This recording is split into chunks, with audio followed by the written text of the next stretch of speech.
Assalamualaikum warahmatullahi wabarakatuh. Bismillah, alhamdulillah, assalatu wassalamu ala rasulillah Sayyidina wa maulana Muhammad ibn Abdillah la nabiyya ba'dah wa ala alihi wa man tabi'ah minad dunya ilal qiyamah. La haula wa la quwata illa billah amma ba'du. Lillahi ta'ala al-fatihah. A'udzu billahi minasy syaithanir rajim. Bismillahirrahmanirrahim. Alhamdulillahi rabbil alamin. Ar-Rahmanir Rahim. Maliki yaumiddin. Iyyaka na'budu wa iyyaka nasta'in. Ihdinas siratal mustaqim. Siratal ladzina an'amta 'alaihim ghairil maghdubi 'alaihim waladdallin. Amin. Hadirin ma'asyiral muslimin hafizakumullah. Cara yang dilakukan seorang hamba Allah ketika ingin meraih cita-citanya itu ada dua macam. Yang pertama yaitu mencarinya bersama Allah. Yang kedua mencarinya dengan mengandalkan kekuatan sendiri. Nah, sekarang tandanya pencarian bersama Allah adalah dia zuhud terhadap apa yang dia cari. Zuhud itu artinya tidak butuh. Jadi tidak butuh tapi kok mencari. Mencari sesuatu yang tidak butuh. Maksudnya bagaimana? Begini. Dia mencari itu bukan karena butuh. Tapi dia mencari itu dalam rangka melaksanakan perintahnya Allah untuk mencari. Sebenarnya yang dia cari sesungguhnya adalah Allahnya. Bukan pemberiannya. Yang kemarin saya kasih contoh. Orang ibadah itu seperti halnya seseorang yang memenuhi undangan Allah. Jadi tujuan utamanya adalah bertemu dengan yang mengundang. Perkara nanti kemudian oleh yang mengundang itu dikasih hidangan, suguhan, itu bonus. Bukan tujuannya datang. Tujuannya datang adalah memenuhi undangan Allah, ingin ketemu dengan Allahnya. Ingin ketemu dengan tuan rumahnya. Di orang yang telah mengenal Allah itu, dia ibadahnya ya, dalam rangka upaya bertemu dengan Allahnya. Bukan karena ingin mendapatkan imbalan dari ibadah tadi. Dan dia hanya sibuk mengabdi kepada Allah. Jadi yang dia lakukan bukan sibuk mencari apa yang diinginkan, tapi yang dia lakukan adalah sibuk mengabdi kepada Allahnya. Nah, ketika sudah tiba waktunya, maka jadilah dia mendapatkan apa yang dia inginkan dengan izinnya Allah. Jadi kalau toh dia kemudian berhasil mendapatkan apa yang dicita-citakan, itu pun juga karena izinnya Allah, karena pertolongan Allah, bukan karena usaha dia sendiri. Adapun tandanya pencarian bersama dirinya adalah pertama ia sangat berkeinginan untuk mendapatkannya. Ya, sampai segala macam cara dia lakukan demi mendapatkan keinginan. Ya, terkadang sampai berani melanggar batasan-batasan syariat. Yang penting apa yang jadi ceritanya berhasil. Ya. Dan bila ternyata apa yang diinginkan itu gagal, maka hatinya akan terasa sempit, dadanya akan terasa sesak, bahkan kemudian banyak yang jadi stres. Kenapa? Karena memang dia hanya mengandalkan usahanya dia sendiri, melupakan Allahnya. Nah, itu tanda-tanda seperti itu. Barang siapa yang mencari bersama Allah, maka ia telah berhasil secara makna, walaupun lahiriahnya bisa dikatakan gagal. Ya. Jadi kalau ada orang bercita-cita, terus untuk meraih cita-cita tadi dengan mengandalkan Allahnya. Sehingga usaha yang dia lakukan adalah yang mendekatkan diri kepada Allah. Maka orang seperti itu berarti secara maknawi dia telah berhasil. Ya. Walaupun lahiriahnya dia nanti apakah dikabulkan atau tidak apa yang menjadi keinginannya. Tapi karena dia sudah berhasil menyatukan keinginannya dengan keinginan Allah, berarti secara maknawi dia telah berhasil. Sebaliknya, barang siapa yang mencari hajatnya dengan dirinya, maka rugilah usahanya dan sia-sia waktunya walaupun secara lahiriah dia berhasil. Karena seseorang yang ketika berusaha dia mengandalkan kemampuan sendiri, melupakan Allah, itu kalau toh kemudian dia berhasil, dia akan menanggung beban beratnya menerima amanah tadi, dan Allah tidak akan berikan pertolongan kepadanya. Yang kemarin dicontohkan berkaitan dengan jabatan. Jika seorang menginginkan jabatan, maka kalau toh dia berhasil menjadi pejabat, dia belum tentu kuat menanggung beban beratnya amanah dalam bentuk jabatan. Sebaliknya kalau dia nggak ingin jadi pejabat tapi dijadikan pejabat, maka Allah akan memberikan pertolongan untuk melaksanakan amanah jabatan tadi. Inilah bedanya antara ahlul inayah dan ahlul khudlan. Di orang yang usahanya menyertakan Allah, selalu bersama Allah, mengandalkan Allah, itu disebut ahlul inayah. Orang-orang yang mendapatkan pertolongan dari Allah. Sementara orang yang mengandalkan kemampuan diri sendiri disebut ahlul khudlan. Ya, ahli yang rugi. Dengan istilah lain, ahlul inayah itu juga disebut ahlul wilayah. Jadi sudah masuk dalam kategori kelompok para walinya Allah. Karena dia sudah mengandalkan Allahnya, tidak mengandalkan dirinya sendiri. Sebaliknya yang masih mengandalkan dirinya sendiri disebut ahlul khusron. Orang-orang yang masih rugi. Ya, baik secara lahiriah berhasil, tapi secara maknawi dia rugi. Maka kesimpulannya, anna tasarrufatil arifi kullaha billah. Orang yang telah mengenal Allah itu segala aktivitasnya selalu bersama Allah. Ya. Jadi bersama Allah, karena Allah, dari Allah, untuk Allah. Sementara watasarrufati ghairihi kulliha bin nafsi.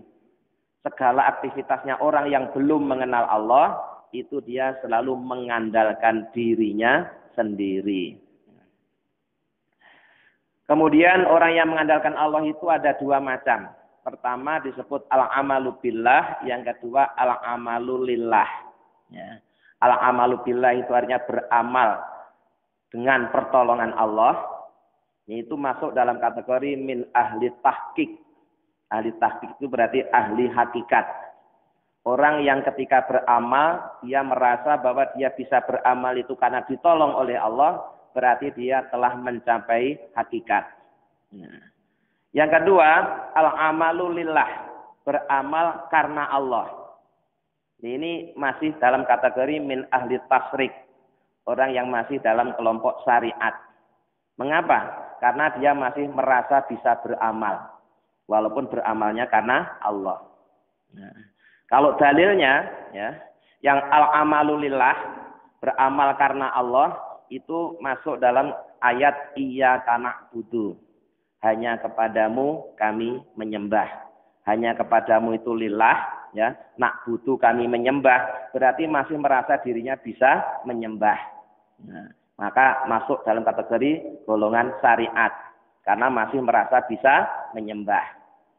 Nah, adapun yang amalu billah, yang amal karena ditolong oleh Allah, itu masuk dalam ayat iyyaka nasta'in. Hanya kepadamu kami minta tolong. Artinya kami tidak bisa apa-apa tanpa engkau tolong. Kalau toh aku ini sholat, itu sholatnya juga karena telah engkau tolong. Nah, jadi kemarin sudah berulang-ulang kami sampaikan, orang yang al-amalu billah, itu kalau toh dia sholat, dia tidak merasa bisa sholat. Mengapa? Karena seseorang bisa sholat itu syaratnya pertama harus hidup.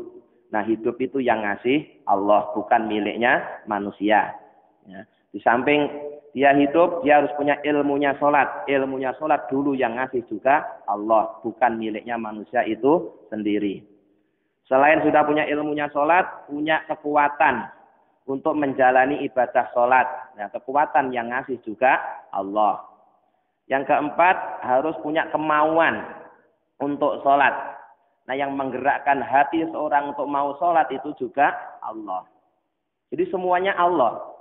Makanya dia tidak merasa dirinya bisa sholat, tapi dia dibisakan sholat oleh Allah.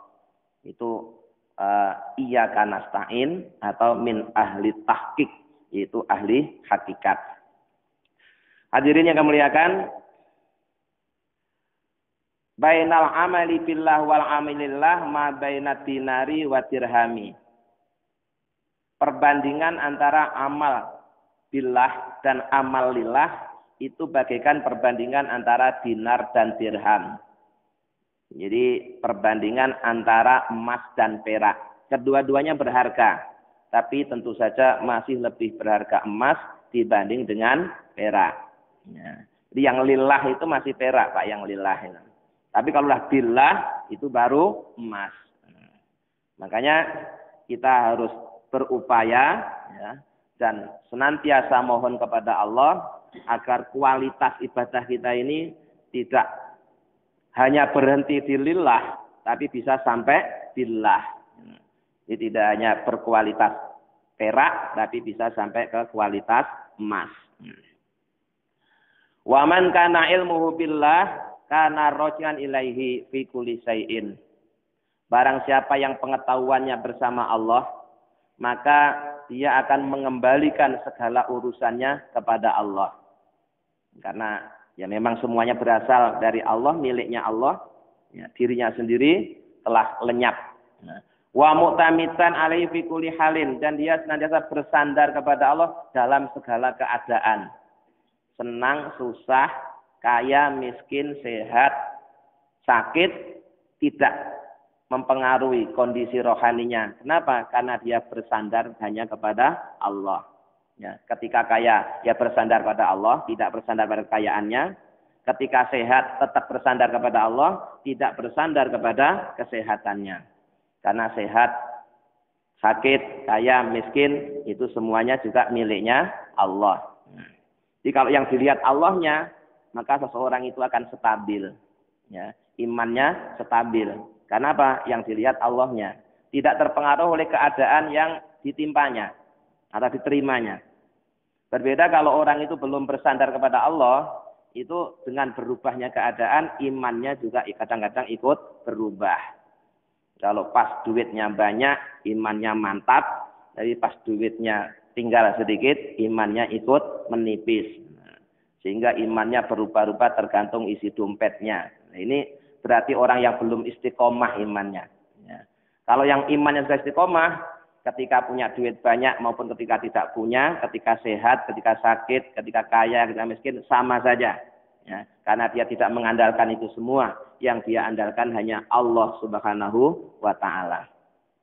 Wa ilaihi asara biqaulihi. Berkaitan dengan masalah ini, Syekh Ibnu Athaillah telah memberikan nasihatnya. Min alamatin najihi. Sebagian dari tandanya orang yang akan sukses. Fin nihayati. Di akhir perjalanan, itu ar-ruju'u, ia kembali ilallah kepada Allah fil bidayati, di awal perjalanan. Sebagian tandanya orang yang sukses di akhir perjalanan adalah kembali kepada Allah di awal perjalanan. Maknanya bagaimana? Begini, sukses adalah kata lain dari hasil maksud, berhasilnya apa yang dituju. Selama ini kita diberikan nasihat, jika punya keinginan, ingin berhasil, maka kita harus berikhtiar atau berusaha. Kita diperintahkan untuk berusaha secara maksimal, baru nanti hasilnya kita serahkan kepada Allah dengan istilah bertawakal. Jadi usaha dulu secara maksimal, baru tawakal. Itu yang selama ini sering kita dengar seperti itu. Secara syariat, nasihat seperti itu memang tidak salah. Ya, tidak salah. Diusaha secara maksimal, baru akhirnya, hasilnya diserahkan sepenuhnya kepada Allah dengan bertawakal. Itu secara syariat memang tidak salah. Tapi bagi pandangan ilmu hakikat, yang demikian itu kurang tepat. Kenapa? Kalau seseorang berusaha, kemudian baru tawakal, berarti ketika berusaha dia belum bertawakal. Ya, dia baru tawakal kalau sudah selesai usaha. Nah, kalau orang hakikat, itu antara usaha dan tawakal itu bareng, Pak. Dibareng. Ya. Bersamaan dia memulai usaha, hatinya sudah berserah diri kepada Allah. Karena dalam pandangan orang hakikat, usaha itu kewajiban syariat, lah tawakal itu kewajiban hakikat. Kedua-duanya bisa bareng. Bukan gantian, tapi bareng. Ya pas kita mulai usaha secara lahiriah, itu batinnya sudah berserah diri kepada Allah. Dan orang yang seperti itulah yang nanti akan sukses. Karena dia bersama Allah sejak awal perjalanan. Ya. Jadi tadi dikatakan tandanya orang yang sukses adalah di akhir perjalanan adalah orang yang kembali kepada Allah di awal perjalanan. Jadi tawakalnya itu bersamaan dengan memulai usaha. Ya. Jadi bukan kok setelah usaha terus baru tawakal. Ya. Apalagi kalau kemudian dipahami salah. Apa itu? Orang tawakal itu tidak usah usaha, terus orang usaha dianggap tidak tawakal, itu lebih keliru lagi. Ya, lebih keliru lagi. Jadi tawakal dan usaha itu bukan sesuatu yang bertentangan, cuma beda tempatnya. Sehingga bisa dijalankan bareng-bareng. Ya, usaha ikhtiar itu kewajiban syariat, kewajiban lahiriah. Nah, tawakal itu kewajiban batiniyah. Bisa dilakukan secara bersamaan. Ya. Jadi ketika kita mulai usaha, hatinya juga sudah berserah diri kepada Allah. Itulah tandanya bahwa dia nanti akan sukses. Qultu, aku berkata, si pengarang kitab ini, idza tawajjahta himmataka ayyuhal murid ila talabi syai'in ayyi syai'in kana. Jika engkau punya keinginan untuk mendapatkan sesuatu apa saja, wa arotta dan kamu menginginkan ayan jaha amrohu untuk sukses mendapatkannya. Wa tablagha muradaka fihi dan kau bisa kesampaian apa yang kau inginkan. Wa takunu nihayatuhu hasanatan dan akhir dari perjalanan itu kebaikan. Wa akibatuhu serta akibatnya mahmudatan terpuji. Farji maka kembalilah ilallah kepada Allah fi bidayati tolabihi di awal pencarian. Jadi kalau kita ingin sukses mendapatkan keinginan, ya, kemudian keinginan itu berakhir dengan baik, terpuji, maka syaratnya hendaklah kita kembali kepada Allah di awal pencarian. Jadi tawakalnya itu di awal usaha. Sejak mulai usaha, hatinya sudah bertawakal. Bukan usaha dulu baru tawakal. Kalau usaha dulu baru tawakal, berarti pas usaha dia tidak tawakal. Dia meninggalkan Allah, mengandalkan diri sendiri. Kalau dari awal usaha dia sudah bersama Allah, berarti kan selalu dapat pertolongan dari Allah. Tidak mengandalkan kemampuan diri pribadi. Wan salih min haulika wa kuwatika. Dan berlepas dirilah dari dayamu dan kekuatanmu. Jadi kamu harus melepaskan diri, jangan merasa bisa, jangan merasa kuat, jangan merasa mampu. Nah, itu harus dilepas semua itu. Merasa itu harus dilepas semua, ya. Diganti bahwa kita seperti ini karena ditolong oleh Allah, gitu. Waqul dan katakanlah kama qala alaihi salatu wasalam sebagaimana yang dinasihatkan oleh Rasulullah SAW. Iyakun min intillahi yumdihi fala tahris alaihi wala yahtamma bisa'nihi. Jika sesuatu itu terjadi dari sisi Allah, maka biarkanlah dia berjalan sebagaimana yang dikehendaki oleh Allah. Kamu tidak usah terlalu berkeinginan dan juga tidak usah bersedih dengan apa yang terjadi. Ya. Famasya Allah kana. Maka segala sesuatu yang dikehendaki Allah terjadi, pasti terjadi. Itu yang harus kita tanamkan dalam keyakinan kita. Bahwa semua yang terjadi itu atas kehendak Allah. Semua yang dikehendaki oleh Allah akan terjadi, pasti terjadi. Tidak mungkin tidak terjadi. Nah, sebaliknya, wa ma lam yasa' rabbuna lam yakun. Dan segala sesuatu yang tidak dikehendaki terjadi oleh Allah juga pasti tidak akan terjadi.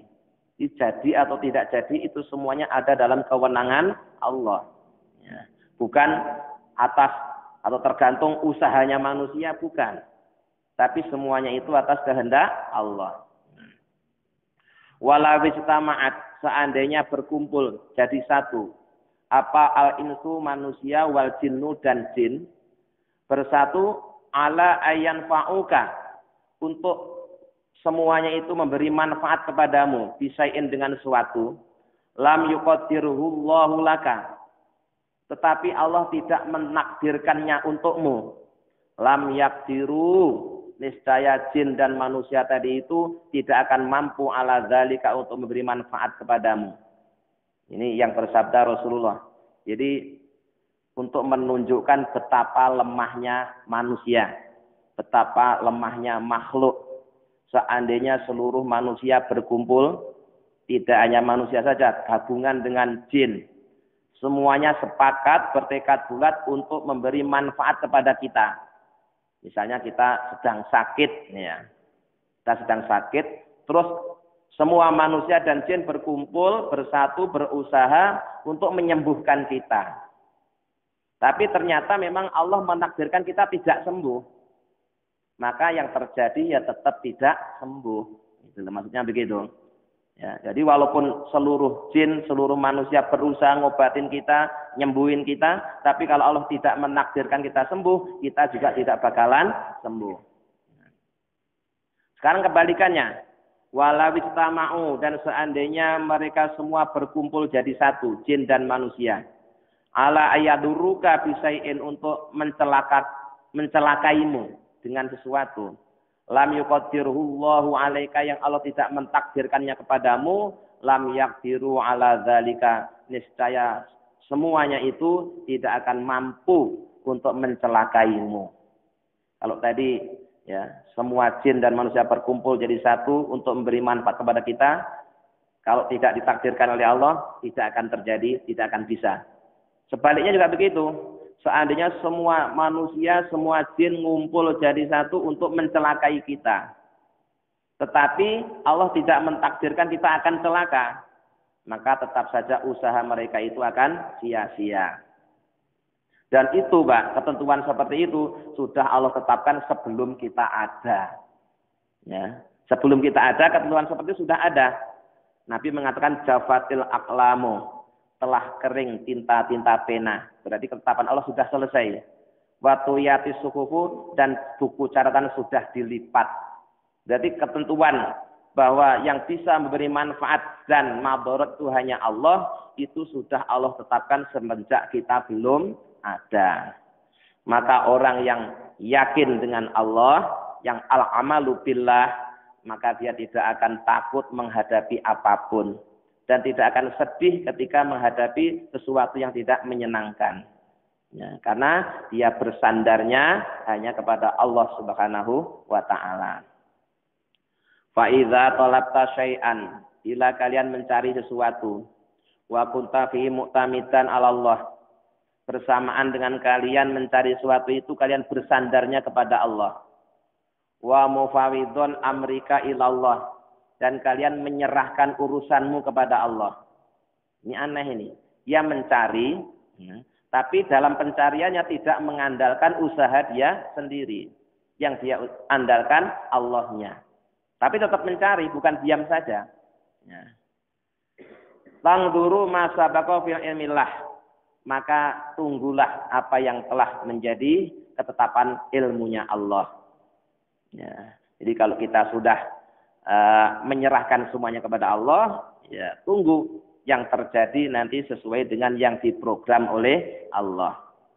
Nah, karena dzalika alamatun najhi nihayatika. Jika kalian bisa seperti itu, maka itu pertanda bahwa engkau akan menjadi orang yang sukses. Ya, sukses secara batin. Ya, sukses telah menjadi benar-benar hambanya Allah, bukan hamba nafsunya sendiri. Karena dia telah menyerahkan segala cita-cita dan keinginannya kepada Allah. Wa husulu matlabika, dan kau telah berhasil mendapatkan apa yang kalian cari. Jadi belum dikasih, sudah katakan berhasil. Qudita fil hissi aw lam taqdi, baik secara lahiriah kau diberi atau tidak diberi. Ya. Jadi kalau kalian mencari sesuatu, kemudian kalian bersandar kepada Allah, menyerahkan kepada Allah, kalian menunggu apa yang akan dilakukan oleh Allah, berarti kalian sudah sukses. Kalian sudah berhasil, baik diberi atau tidak diberi. Nah, mungkin kalau diberi wajar kita katakan berhasil. Nah, kalau tidak diberi kok dikatakan berhasil, itu gimana? Apa ukurannya berhasil? Apa ukurannya sukses? Ukurannya sukses adalah li'anna muradaka ma'a muradillah. Karena engkau telah berhasil menyatukan keinginanmu dengan keinginannya Allah. La ma'a muradi nafsika, tidak bersama keinginan nafsumu. Jadi ukuran sukses menurut ilmu tasawuf adalah ketika seorang telah berhasil menyatukan keinginannya dengan keinginan Allah. Bukan keinginan dirinya sendiri. Berarti telah ridho dengan apa yang Allah lakukan kepadanya. Enak atau tidak enak. Berarti itu berhasil. Ya. Qadin qalabat khududuka hukukon. Sungguh telah berganti bagian-bagianmu menjadi hak. La tastahi illa ma qadallahu. Kau tidak menginginkan sesuatu kecuali yang memang sudah ditetapkan oleh Allah untukmu. Karena dia sudah berhasil menyatukan keinginan bersama keinginannya Allah, bukan keinginan dirinya sendiri, sehingga dia sudah tidak pengen sesuatu kecuali yang diberikan oleh Allah.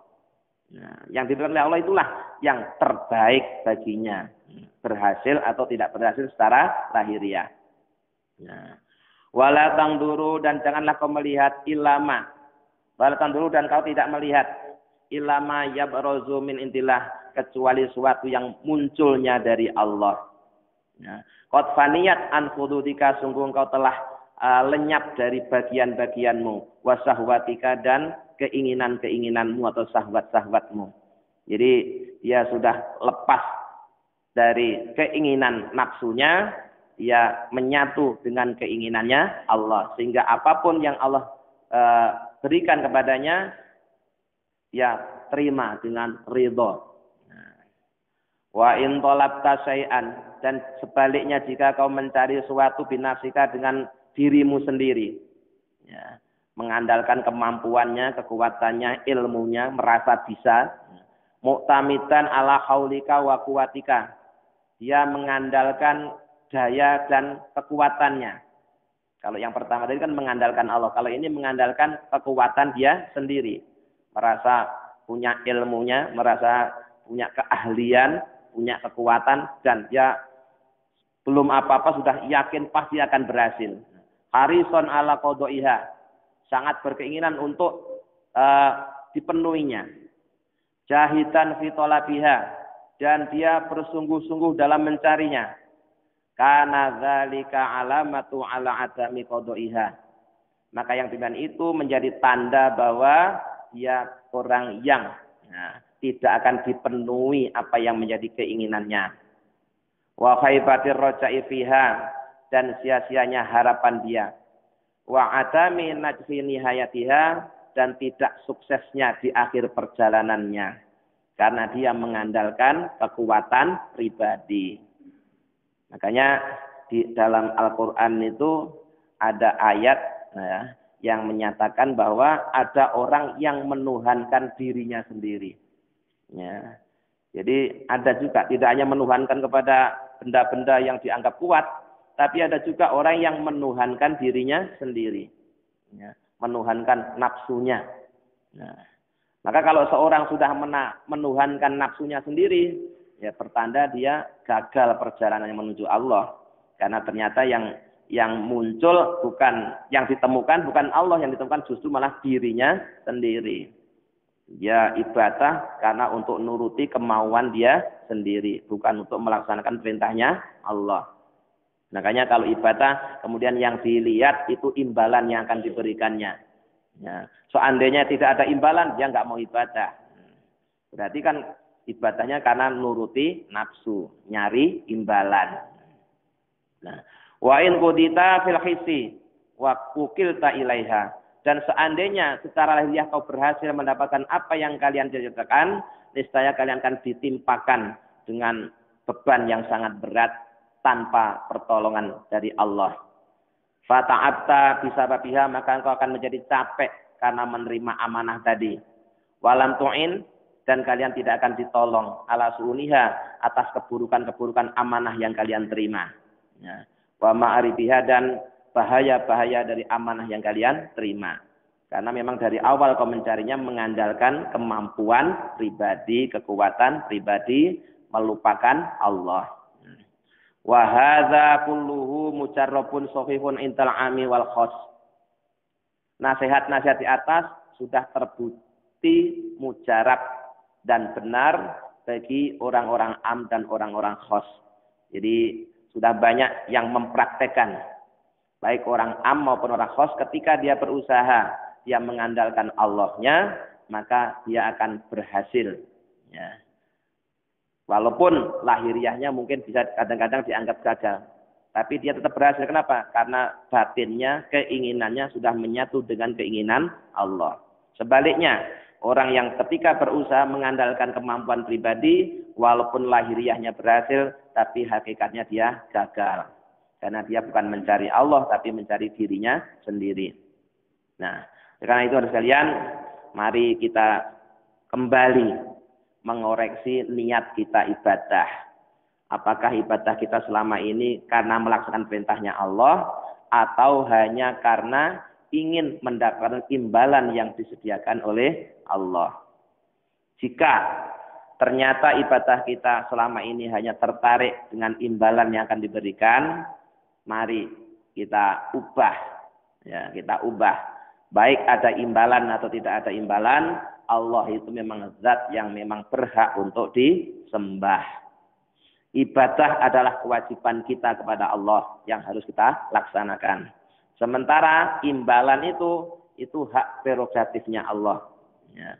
Allah bisa memberi, bisa juga tidak memberi.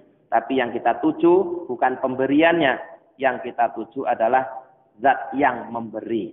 Ya. Berulang-ulang kami sampaikan, ibaratnya orang bertamu, tujuan utamanya adalah ingin ketemu tuan rumahnya, bukan karena ingin mendapatkan suguhannya. Itulah yang disebut dengan orang yang ikhlas. Makom as-sidqu, lubul ikhlas, intisari dari ikhlas, atau ikhlasu khawasil khawas. Itu ikhlasnya orang yang istimewa. Ibadahnya hanya karena Allah, dan dia bisa menjalani ibadah juga karena ditolong oleh Allah. Mudah-mudahan dengan bimbingannya kita bisa mengamalkannya. Amin ya rabbal alamin. Allahumma shalli ala sayyidina Muhammad wa sallam alhamdulillahirabbil alamin. Allahumma inna nas'aluka imanan daima yaqinan shadiqan wa qalban khashi'an lisanan dzakira wa rizqan halalan wa ilman nafi'an shalihan. Allahumma ij'alna wa auladana wa dzurriyyatina wa talamidana min ahlil ilmi wa ahlil khair wal ibadah wa la taj'alna iyyahum min ahlil jahli wal ma'siyah. Rabbana atina fid dunya hasanah wa fil akhirati hasanah wa qina adzabannar. Subhana rabbika rabbil izzati amma yasifun wa salamun alal mursalin walhamdulillahi rabbil alamin. Assalamualaikum warahmatullahi wabarakatuh.